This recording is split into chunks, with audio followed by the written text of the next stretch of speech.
I haven't done this in a while. I forgot to add myself. Damn it.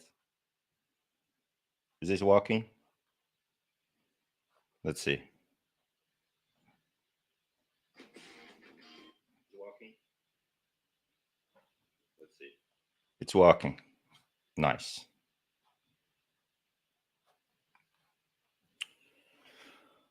Okay.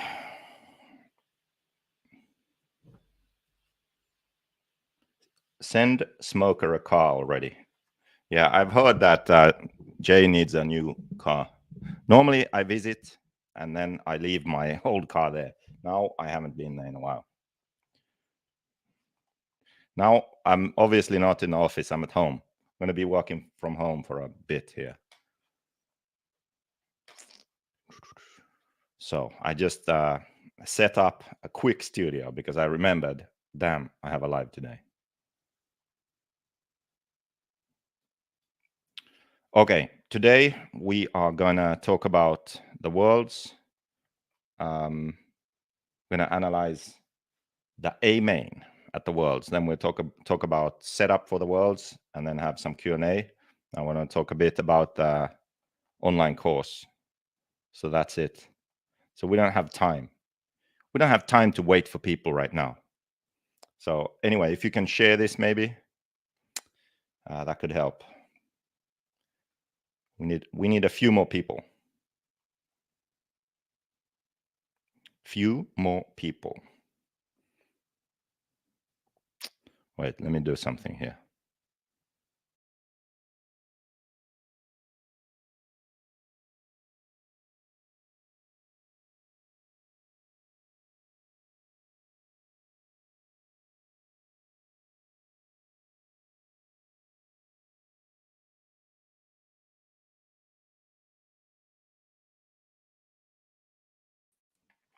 Okay, one thing I need for sure is I need a mouse pad here.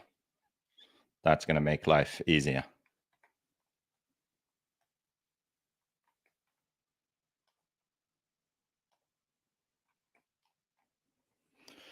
Okay, so let's start with the worlds. I'm going to share my screen here. Let me figure this out, where I can use the mouse. There we go.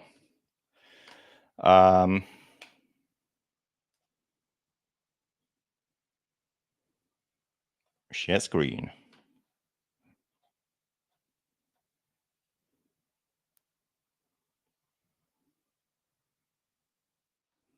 Yeah, I can share that entire screen. I think so. Yeah.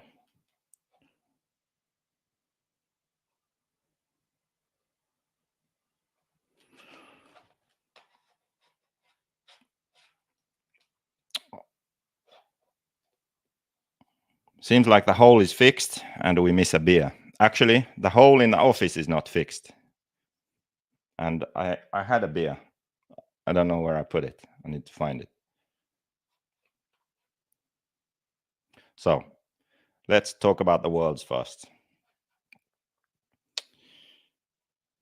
Maybe like this. Hopefully you see the screen now. Do you? So if you didn't know, Ongaro won.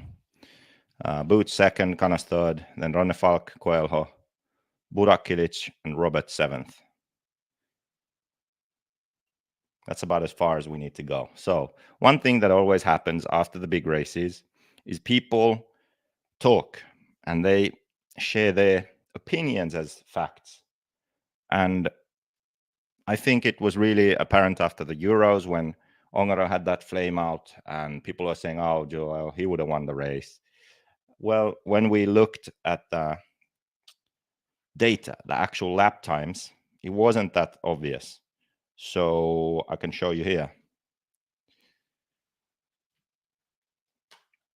I did this on a podcast. I think Non-MRC podcast. We looked at the Euros, lap times, and then we did some analysis and we figured out like who was actually fast, who was consistent, all that stuff. So that's on one of the podcasts.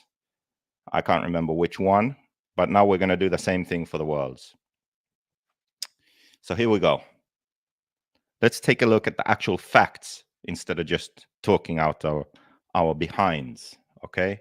So this is the laps for the top 10. And if we look here after the first opening lap, going into the first sort of full normal lap, Canas was leading, and then you see all the guys behind him and how far they were behind. Ongaro was 5 seconds behind, but then, Robert, nice, 8 seconds behind already after just one lap.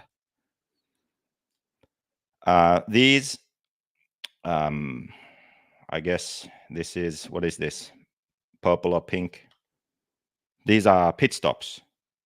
So you can see most drivers, well, all drivers here in the top 10, they had the same pit window, maybe one lap different, but basically same pit strategy. And then when you do this and you check all the laps, you can learn some things. For example, Canas had a flame out. He ran out of fuel. He got lucky because he ran out of fuel right before the loop, but the loop was on a downhill. So he rolled over the loop and to the bottom of the track there. And when we look at this, we can see that where he flamed out here, he actually did an extra lap. He should have come in here, but he didn't. They ran him out of fuel, basically. His pit crew made a mistake and ran him for one extra lap. So his total time was just over 8 minutes on the track, which clearly was too much. So he should have come in. They made a mistake, and that's why he ran out of fuel. So he lost, if a normal pit lap was 54 and he has 116, he lost basically 22 seconds or so because of that mistake. Then these laps that have a color on them, these are laps that are over 48.5. So they are deemed as laps that had some kind of mistake in them. Something happened. Some are long, that they are actually a crash, and others are maybe you just messed up a corner or something. But if you go over 48.5, then that's a mistake. So when you look at it, these top 3 guys, they don't have very many. And especially Ongaro, when you look here, it's like one bad lap in that stint. Next stint, 0 bad laps. After that, 1. After that, 1. And then also his best lap. After that, 1. After that, 0 bad laps. And then in the end, he was obviously playing it safe. Laps are still good, but just over 48.5 there. So you can already tell from this that he was really consistent and fast. Boots, you can see you have a bit more bad laps. And then obviously the reason for these guys having bad laps was because it's not really a very bad lap. Their pace was just not as good. Let's see.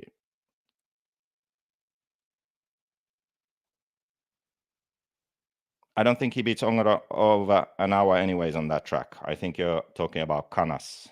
He had that flame out, right? Ongaro was just lucky. Yes. So let's look at the luck here. How can you be luckier? Well, this is how you can be luckier. So when we look at the laps, now this is slowest to fastest. First lap of the race, Ongaro, 47.1. And then the other guys in the top 5, close, but no cigar, 47.5, 47.3, 47.5, 47.4, 47.4, 47.9. So you see, 47s across the board, but Ongaro fastest best lap. But best lap doesn't really matter that much.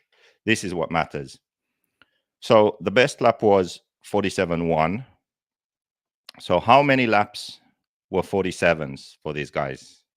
So if you look here, 47-second lap times, Ongaro had 34.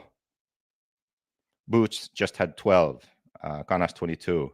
And 15, 19. Yeah, let's do it like this. Show you who these guys are. I think we just did it today.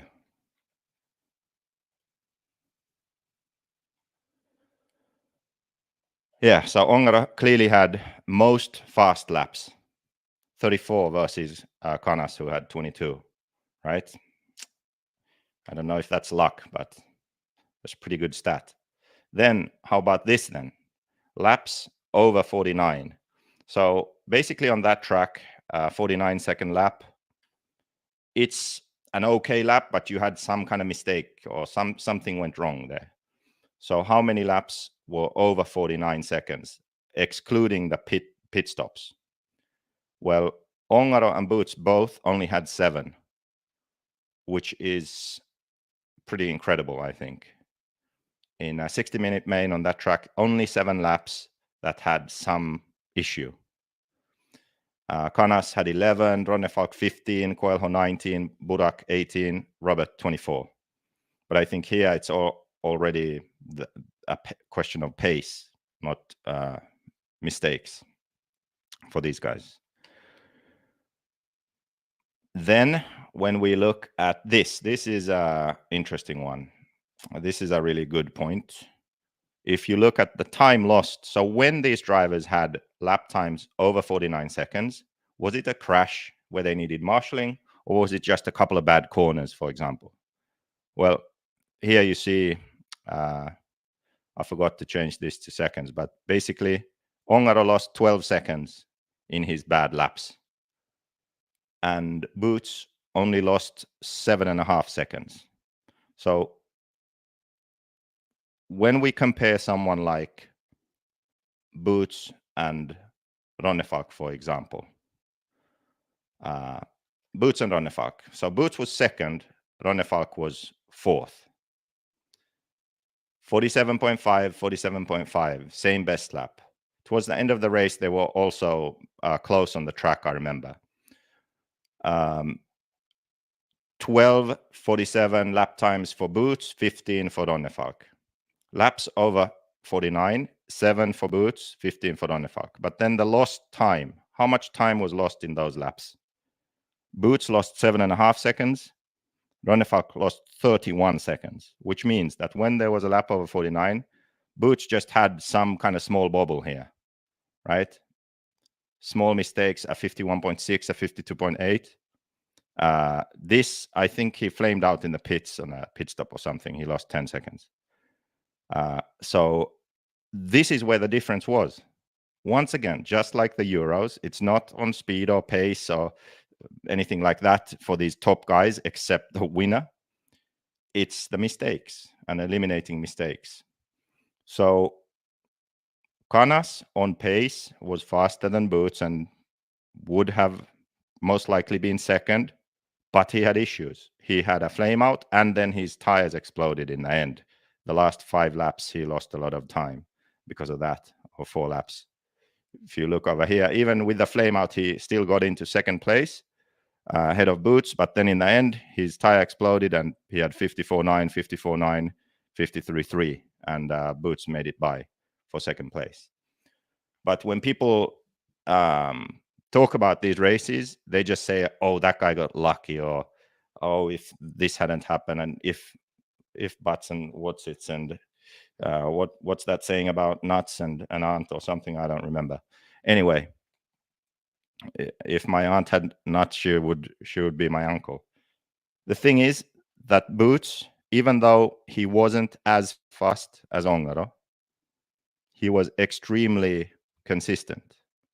He had very few mistakes, and the mistakes he had were small. He had the problem with I believe this was a flame out in pit lane. Maybe someone in the chat can remind me. But the reason why he's up here is this line. Look, the time he lost due to his errors is minimal.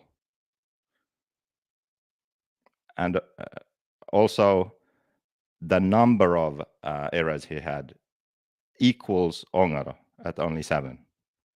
So when we look at the average lap times without the pits, without the pit laps, Ongaro is 48.2, Boots is 48.5, only 0.3 difference.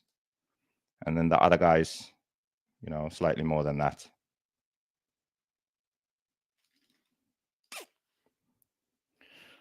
So anyway, is this making sense? Just like the Euros, the same thing, basically. To win a race, yes, you have to be the fastest and you have to be consistent. That's pretty simple. But these other positions, like if you finish second, third, fourth, or fifth, this seems to be decided mostly by the mistakes. It was the same at the Euros and same here also now. And actually, for Canas, Canas' mistakes are high because of his tires. So him losing all that time in the last laps because his tire or two tires had exploded or whatever it was, that affected his time a lot. But as you can see, the slow laps, not many at all. He had full stints with no slow laps also, or just one, just like Ongaro did. So those two guys in the final were above the rest, I would say. And then Boots was sort of almost right there, which was enough this time. Now he got second. And yeah, he has, like Bauman said in chat, he has really picked up his pace the last couple of years.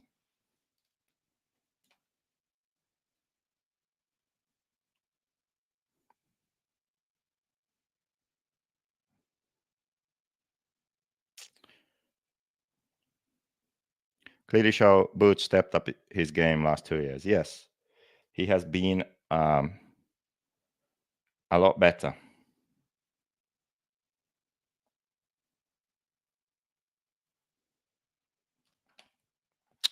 Okay, so that's what I wanted to show you here about the world's lap times. And just, I mean,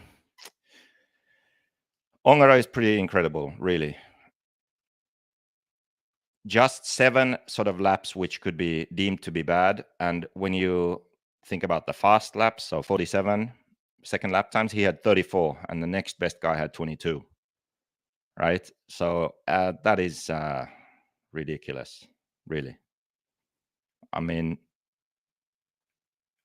he's on it right now. Not much else to say.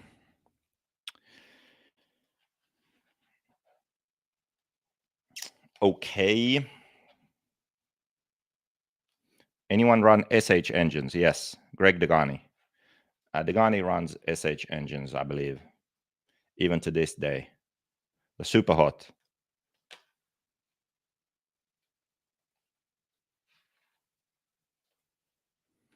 Then, before we talk about setup from the Worlds, and also if you have some good questions, maybe write them in chat.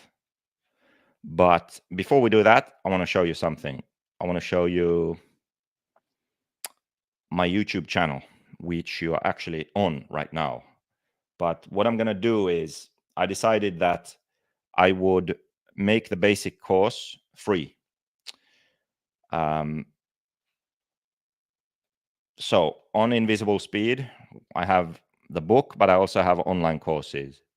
And I sell the full course for 50 euros for 3 months.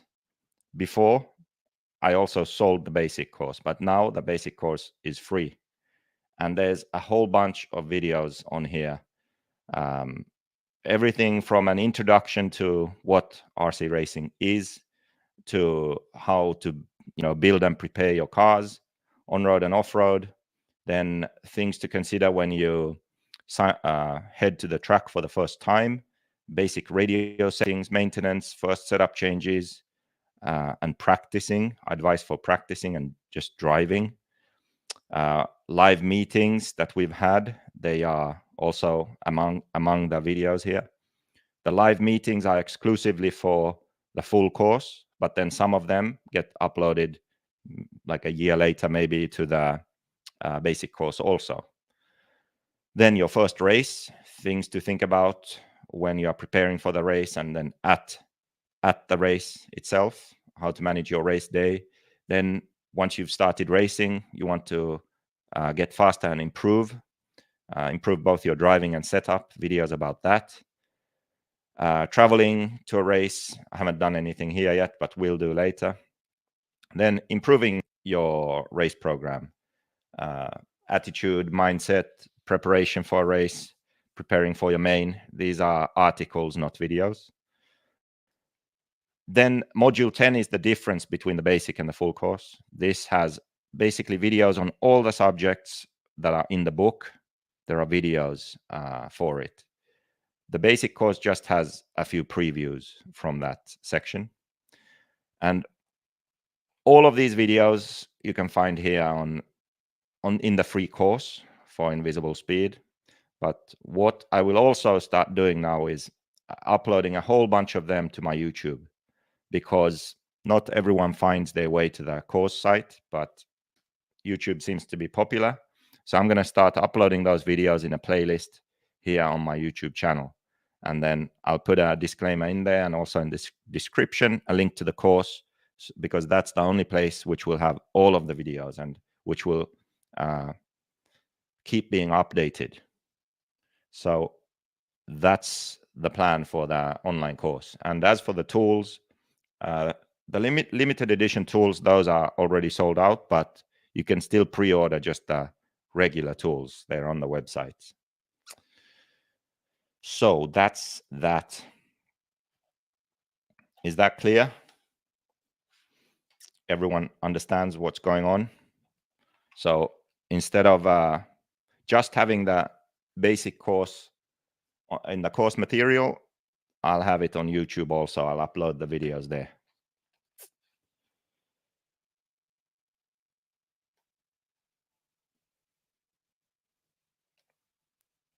A link to Discord. The Invisible Speed Discord will keep it only for the paying customers. So the people who get the full course, they also have access to the Discord.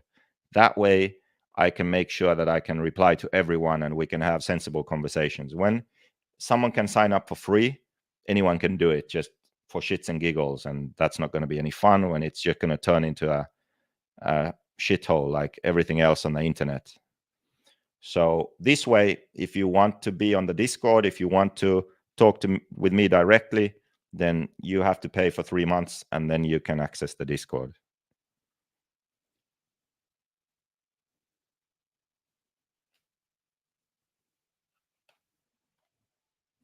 If Ongaro ran a different car, would he still win with the same margin?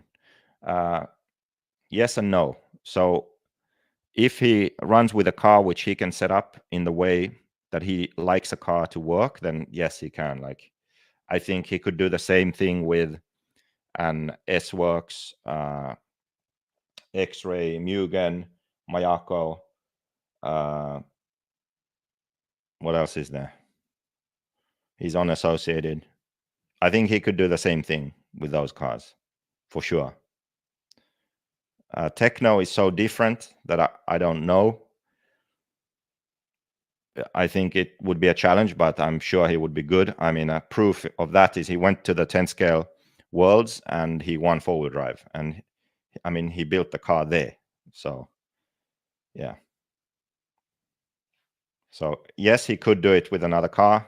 Those ones I mentioned first, they sort of have the characteristics that he needs for sure. So I know he would be able to do it.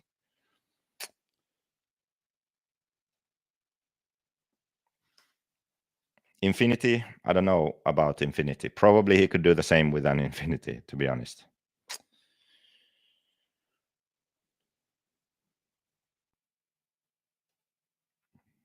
All good info and on your page, so thank you. Okay, let's talk about World's setup. That's what I wanted to talk about. And then if you have any questions, I can answer some questions also in the end. Okay, let's open the setup sheet. Where's the setup sheet? Ooh. Here we go.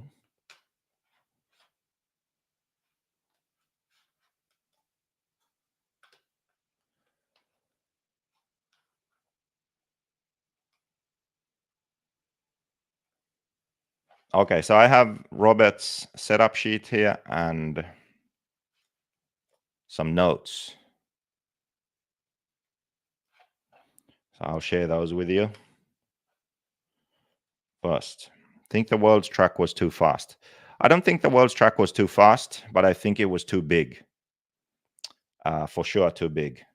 I think I don't know what this trend is that everyone wants to make the tracks super big. It doesn't make sense to me. I think there's a right size for a track, and that's a lot more fun to drive because you can judge the speed of your car. You can see it much better. You can race other cars much better. I need a picture of this. My setup I have going on here. So yeah, I think that some tracks are too big and the world's track was too big. Not really too fast, just too big. And DNC is like on the limit. I think it's unnecessarily deep, like one lane, maybe too deep, but it's a okay size. It could be a bit smaller, I think. A bit smaller than DNC is, for me, the perfect size.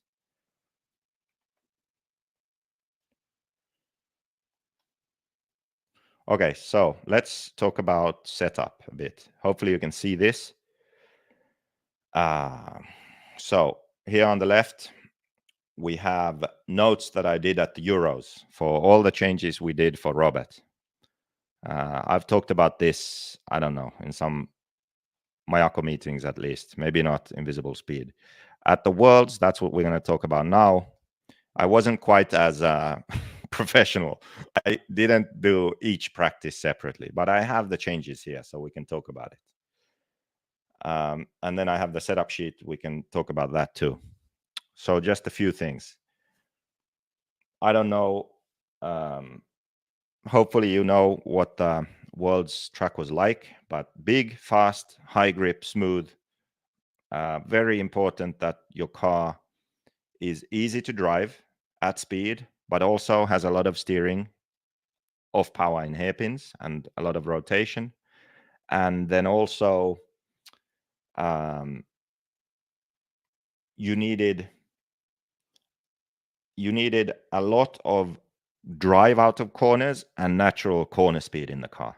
So very demanding as far as setup is concerned, because you saw Mayfield was where? Quarterfinals, was he? Or semifinal, maybe bumped to the semifinal. Anyway, he was not in contention. Same with many other drivers too. Rivkin, for example. Fend managed to do quite well. Made the main, right? Yeah, from the last chance. But I mean, those are guys who normally are winning races. They're battling for the win. But here they were trying to make the main, and only Fend made it out of those guys I mentioned, right? So clearly there's something going on. It's not that they don't know how to drive a track like that. It's that your car has to be fast. It has to be set up in a way where you can push the car comfortably, and also the car itself is fast. It maintains corner speed through all the sweepers, but then when you get to the hairpin, it turns, rotates quick. When you get on power, it accelerates fast. It stays relatively flat around the track. All those things are really important, and a driver can't make up for that. When you are driving on a, like, let's say US style track, so American track with jumps, bumps, all kinds of different technical obstacles, the driver can make a big difference. The driver can make up for anything lacking in the car setup by driving differently, by driving better. But when you are on this kind of track, this kind of European style, high speed, smooth, high grip track, very consistent track, the driver can't make up for a slow setup. It's just not possible. So you can't drive better or take more risks and be faster to the extent that you can on a sort of DNC track, or a track that just gets blown out. It's not possible, right? That's why setup matters a lot. So let's talk about that just a bit. for Robert, we had a really good starting point. At the Euros, we did a really good job of improving the car throughout the race. And then towards the end of the race, the car was comfortable for him and he was fast. So we had a really good starting point. Robert was consistent from day one at the Worlds, and the lap times were decent. So the things that we tried were, first, we started with the tapered piston with angle holes, Kyosho 812, 813 piston. And that's a smaller size piston than the Mayako piston. It's a very safe and good starting point that we had found for this kind of track. So that's what we started with. Then for the diffs, we knew that a really thick setting, like 200 front, 300 center, 200 rear, was a safe starting point for this track. It sounds ridiculous and crazy. Mayako, we use thicker diff oils than most other brands, but this is quite extreme for us also. And other brands also used extreme oils. I heard of other brands who are using, diff oils in the hundreds, like 100 or more. And that's not really normal. It's not common. So yes, it's crazy, but diff oils were crazy at this race. It's just that for Mayako, it's even crazier. Then the car was good and safe to drive. We tried less towing by a wider C block, but it just made the car a bit too loose in the dustier sections. Then we had a Lexan wing. The Mayako wing mount has a bit of angle to it. So we 3D printed a plate to flatten it out so it was zero. And it was for the jumps, just so the car wouldn't want to jump too flat or nose high. And it was good. So we left it. Then shock oils, just going up on shock oil in the rear because the rear was too soft and the car looked more stable. Tried a slightly shorter rear link to help with rotation in hairpins. And then the best changes that we did, like throughout practice and seeding, I think we went into qualifying already with these changes, was the diff shims. So in the Mayako, we can raise and lower the gearbox. And when you do that, only the gearbox moves. The shock tower and the arm holders, so the A and B block in the front, C and D block in the rear, they stay in the same place because they all have inserts. So you match the inserts to the shim that you are using under the gearbox. Now, we started with, I think, 0 in the front and 1 in the back, because that's a very easy, safe setting. But we have tested this before, and we know that when you raise the front diff, the front will be more flat. You have a more initial steering, but it's just more precise and safer feeling for the driver. The driver has more control, especially high speed and then entering corners at high speed. So this was a really good change we did, and Robert was immediately faster after this. Then another good change we did was to the front upper link. We have an insert on the C-hub, so we have 3 holes for length, and then we can go up or down. We had it down and we went up. So raising the roll center in the front a bit, and with the link angle helping to stiffen the front end a bit so it wouldn't dive as much going into corners, which was the problem we were having. So this was a really good change also. It really transformed the car. I did it first, and then I just told Pekko to try it. He was up soon after me, and then we changed it for Robert too. And it was a good change. Then Robert's car was really good, but he needed a bit more pace. And when you're in that position, then shocks are a good place to start. What we did was we changed the piston to a 7-hole, 7135, 714. And the car was a bit more aggressive, responsive. It drove a bit more flat around the track, and it was faster. So it was a bit harder to drive for him, but he was a few tenths faster a lap. And that's basically what we were looking for. He was still able to be consistent, but the car was faster. So we stuck with them. We decided, okay, let's use this now instead as a new base and work on the setup. So then throughout qualifying and the finals, what did we do? One thing that we did was we raised the front steering knuckle. We raised it to the middle from all the way down.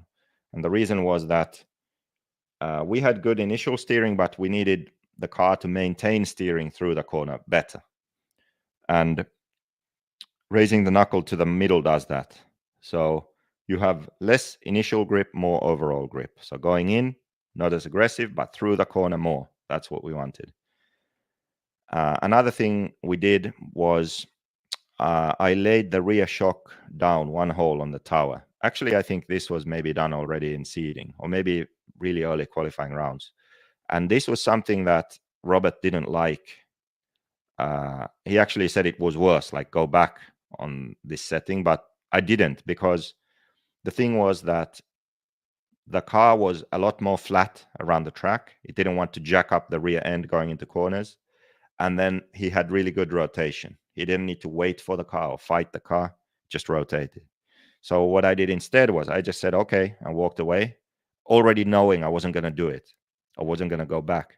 And then I tried to think of other ways to give back the feeling that he wanted, the rear support, that it wouldn't squat on the rear, or that the car would just straighten out and go out the corners instead of have that feeling of keeping like the rear end of the car still rolling and the car wanting to turn more. So I kept this setting and changed other things instead. And it was the right choice, I would say. So then if we look at the setup sheet,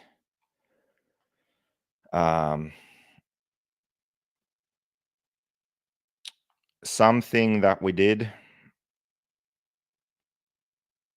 was play around with bump steer. We ran very little bump steer, or actually we ran kind of zero bump steer, and even opposite, to where when you turn in, the outside tire turns a bit more, and then when you get on power, it turns less, right? So you go in, you have the steering to go in, but then when you get on power, it like out when you get on power and you want to exit the corner, it's a very safe feeling. The car doesn't want to get unsettled. For example, in a long sweeper, if you are modulating your throttle, letting off, getting on power, it doesn't feel like the arc of the corner changes. Or if you get out of a hairpin, that rear end isn't going to snap out, especially with really heavy diff oils. So you rotate, you get on power, and the car accelerates straight instead of the rear starting to fishtail. So bump steer is actually a really good adjustment to make to adjust that feeling of the car. And that's something we played around with. Also, another thing we did was change toe and camber a lot. And on this track, it had a really big effect. And what we ended up doing was going to less front camber and more rear camber. And we found the point. I think we were actually at 1.5 with Robert, also at a point for front camber. When we went less front camber, more rear, he had a lot more steering. And especially in those tighter corners, he had almost too much steering, where the car started to be hard to drive. So we went a bit back on that. We were at some point, we were like 1.5 front and 4.5 rear. So camber was really effective on this track. Also, droop, we tried different amounts. +4, 0 was with those springs under the pistons. So you kind of have to push the last bit down a bit. That was a really good setting. And droop also very effective on a track like this. Then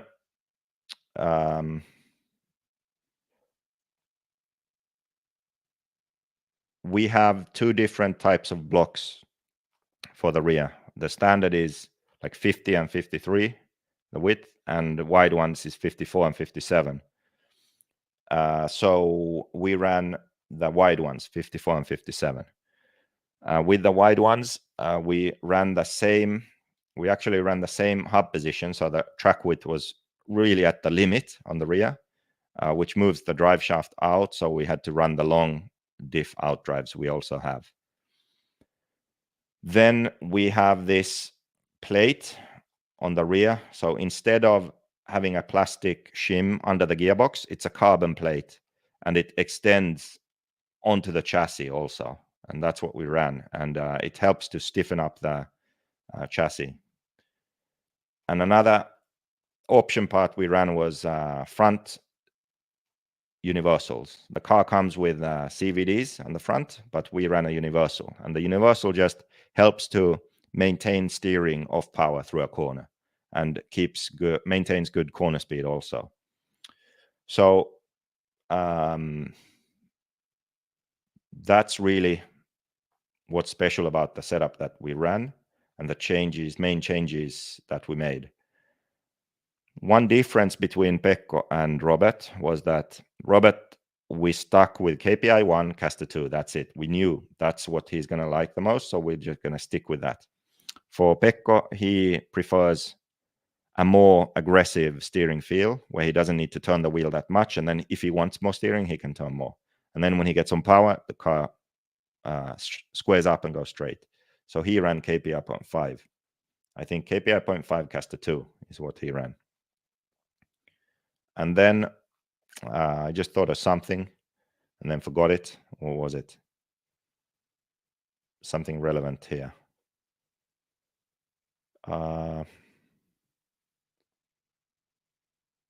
Almost remembered it. Damn it. Something. Come on. I was just thinking about it and forgot. Damn. What was it?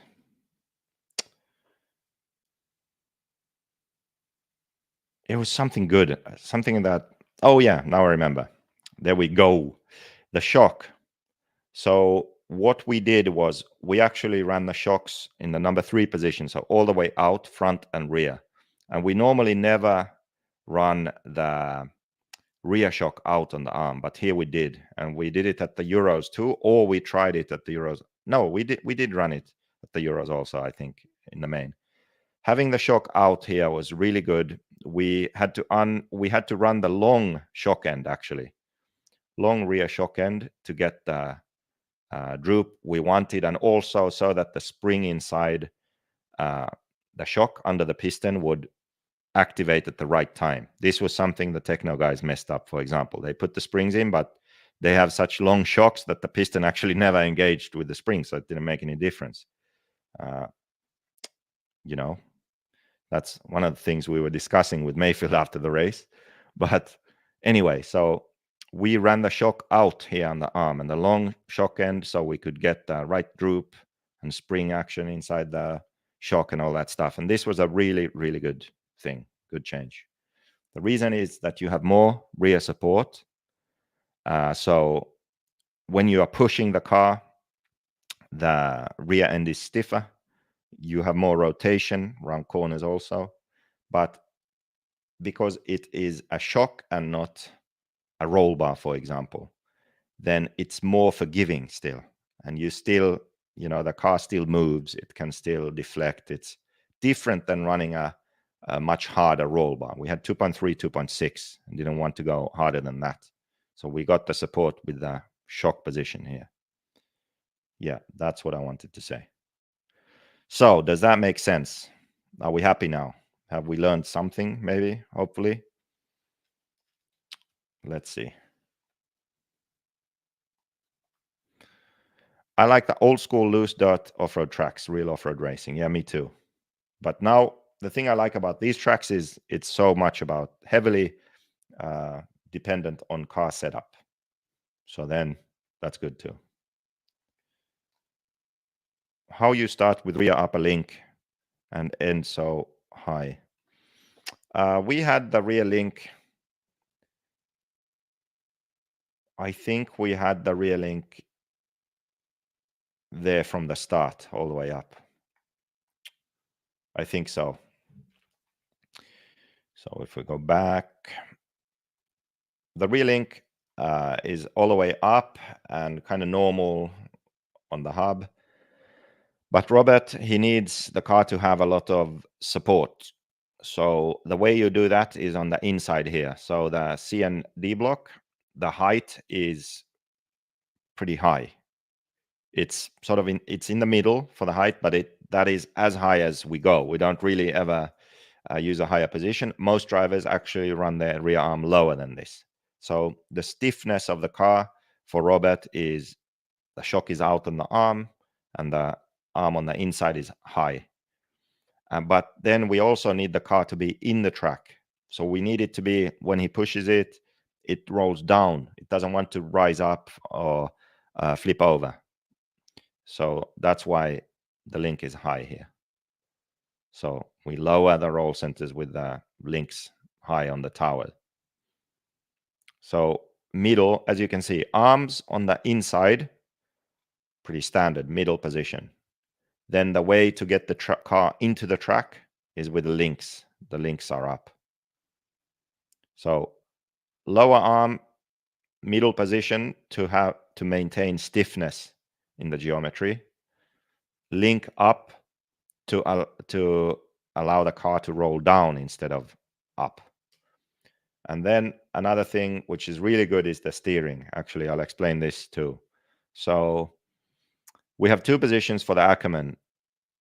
Mostly we run number one, but when we are at a track that is high grip, high speed, steering is an issue that the car is aggressive, then we actually move the Ackerman link backwards, because what that does is it gives you initially steering, but then after that, the car starts to push a bit.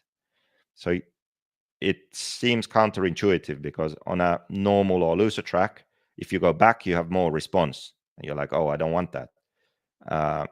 If you go forward, you have less initial and then more mid corner.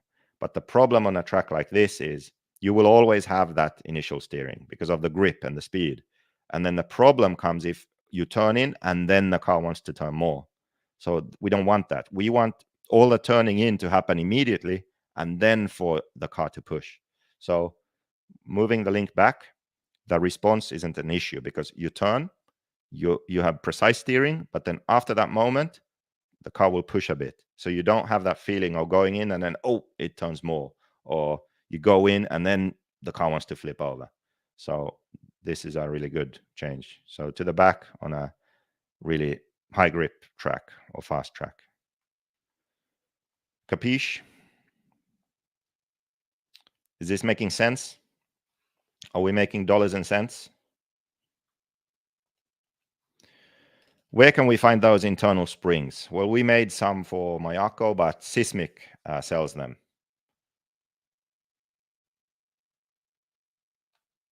Tyrone, what's up, JQ? I finally bought the book. I must say it is really good. Thank you, sir. Good to hear. Did you try running the shock towers in the lowest positions? What does this mean? I don't know what you mean. What did Lutz have to change to make his car faster? That was in seeding, I think. I think it was going up on diff oils and then standing the rear shock up on the tower and limiting up travel. I think that was it. Oh, and going softer roll bar, I think. So I think softer roll bar to allow the car to roll, but then limiting up travel to reduce roll and thicker diffs to have so it wouldn't diff out. And the rear shock up on the tower to give more support. So like a different combination to achieve what he needed.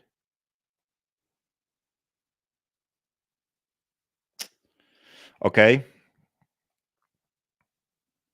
So we talked about the world's lap times. We talked about the online course. I'm going to start uploading the videos onto YouTube, but not all of them. So if you want to see all of them, you need to go to the online course, sign up for the free one. It's free, so why not? and then we talked about setup. And next week, I'm going to have another live. I'm going to talk about that race I attended in Indonesia, talk about that race, that experience, the setup from there, because that track was completely different, all natural, red clay, really loose, a lot of jumps. So I'm going to go over that setup and the changes I made. And I actually started with my world setup, except the diffs, because I knew that would be ridiculous to run 200, 300, 200 on a track where the normal diff oils would be something like 10 times less.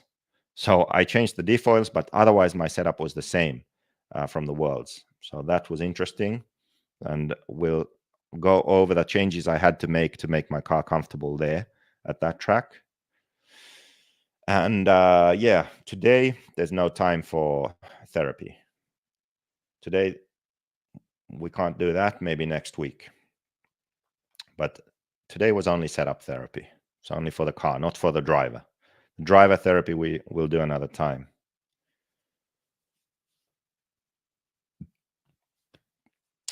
So the limit on up travel, does the shock stop before the chassis bottoms out? No, the chassis bottoms out, but then you can't really lift the wheel off the table or off the ground anymore. I actually ran upper arms. I forgot about that. So we tried it, but it sort of for Robert, it just makes the car a bit nervous. That's how he feels. So it wasn't good. But me and Pekka ran them on the front only.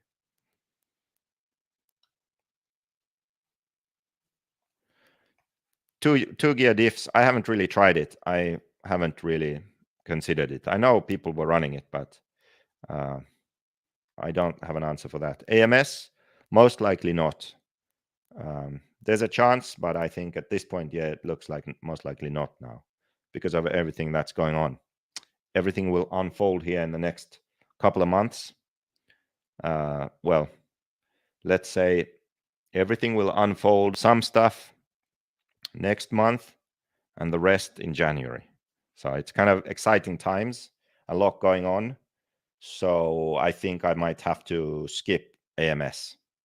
Originally, I was planning on going.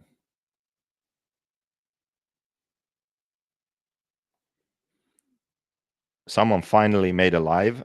Thanks for doing this shit, Jackie. Well, you're welcome, but actually, I'm just about to leave now. We're done. We actually did it in 1 hour. This is the new me. We're gonna be doing this like 1 hour and done. Okay. We still have time for our last question. Let's see. Would you mind clearing up the extended shock standoffs? I can't get a straight answer from anyone, but my logic tells me only to use them in the rear.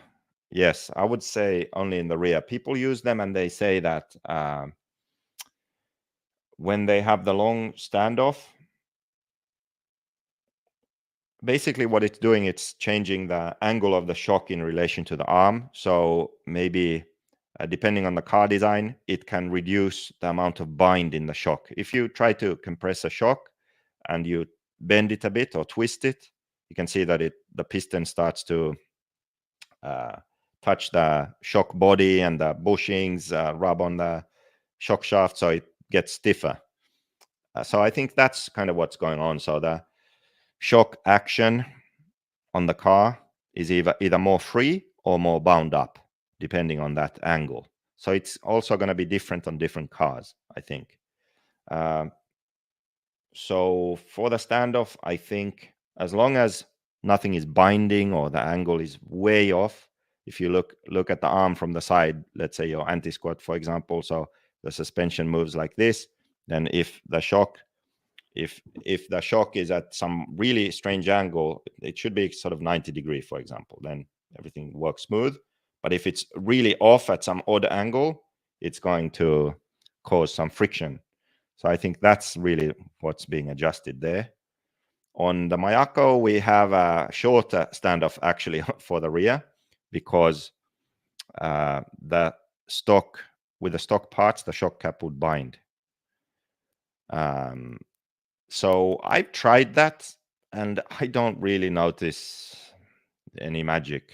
So I don't know if that's just a thing that it doesn't happen on our car or what, but I honestly have not noticed some massive difference with the length of the shock standoff.